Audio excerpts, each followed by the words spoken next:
Isang matagumpay na anti-illegal drugs operation ang isinagawa sa Barangay Lipawan, Barira, Maguindanao del Norte, kung saan 4 na sospek, kabilang ang kilalang si alias Robot, ay naaresto.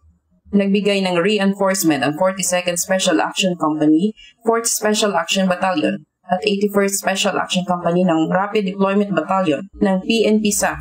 Katuwang ang Philippine Drug Enforcement Agency BARM, iba pang unit ng PNP at mga tauhan ng Philippine Navy Marines na nag-ambag sa matagumpay na operasyon.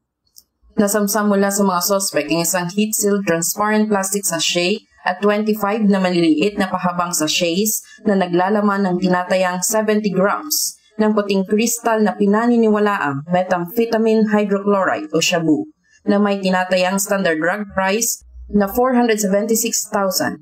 Na-recover din ang ilang mga baril, bala at drug paraphernalia. Kasalukuyang nasa kustodiya ng PDEA BARM ang mga suspect at ang mga nakumpiskang ebidensya para sa dokumentasyon at tamang disposisyon.